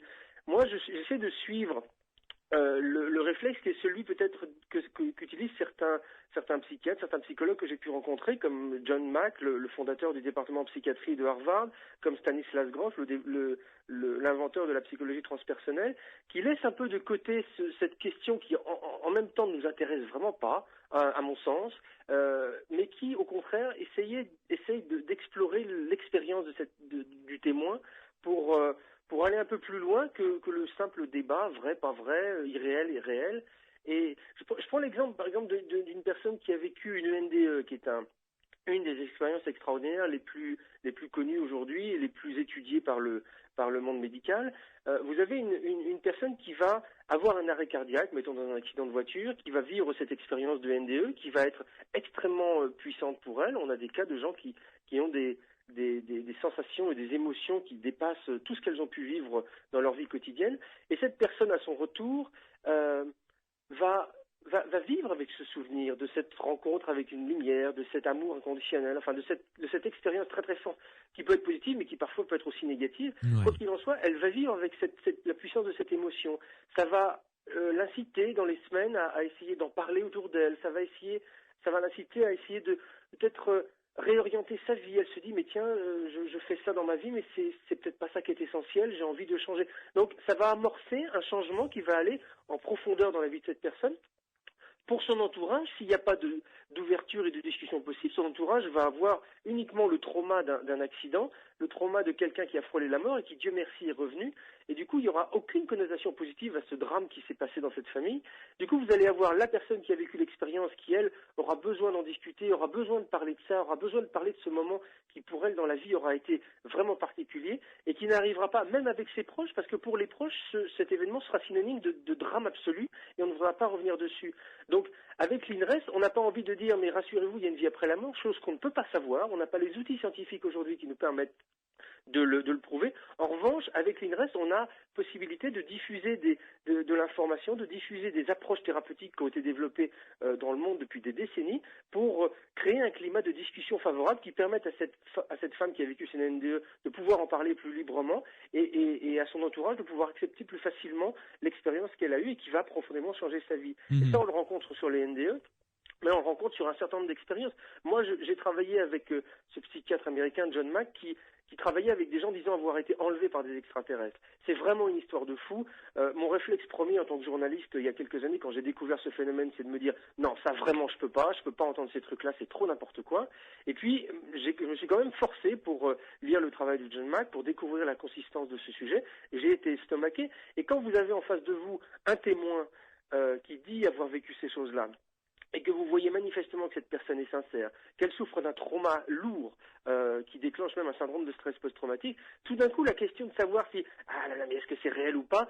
vous la laissez de côté et vous êtes assez subjugué par l'émotion de cette personne. Alors, après, face à ce type de comportement, moi j'ai découvert avec, encore une fois, ce psychiatre qui était John Mack, mais ainsi avec plein d'autres professionnels de la santé mentale, qu'il existe des outils, quand vous êtes face à une personne comme ça, pour explorer un peu plus son expérience, savoir si dans son identité, dans sa psyché, il y aurait des raisons pour qu'elle invente cette histoire, pour que ça soit faux. Vous savez, un psychiatre, il est capable, après quelques années de pratique, de savoir quand même quand on lui raconte des histoires ou pas. Ouais. Il a à la fois des outils, il a à la fois son intuition qui lui permet de savoir un peu où il met les pieds. Donc, quelqu'un qui va avoir cette expérience professionnelle va être à même de dire au bout d'un moment, voilà, cette personne a un terrain qui serait favorable à une hallucination, qui serait favorable à l'invention de telle histoire, ou alors cette personne n'a aucun terrain favorable à l'invention de cette histoire. Et tout d'un coup, on peut prêter une attention différente au discours de ces gens-là, et puis s'apercevoir tout d'un coup que ce que votre témoin vous raconte, ça va être extrêmement similaire à ce qu'un autre témoin va raconter, et puis encore un autre, et puis encore un autre à l'autre bout du monde. Et là, on entre, à mon sens, dans une démarche qui est intelligente, d'accueil et de réception de ces histoires. Voilà, l'INRES va essayer de travailler à rendre recevables les histoires qui peuvent l'être, parce qu'aucun désordre mental ne serait à même de les expliquer autrement. Oui. Est-ce que le terme de compassion fait partie de cette approche ? Oui, indirectement, enfin dans le sens où d'écoute, où cette attitude d'ouverture et de respect des gens, c'est ça surtout. Est à mon sens quelque chose qui doit être évident et presque réflexe. Mais ça, je dirais que ça fait partie de l'attitude normale d'un thérapeute. Nous,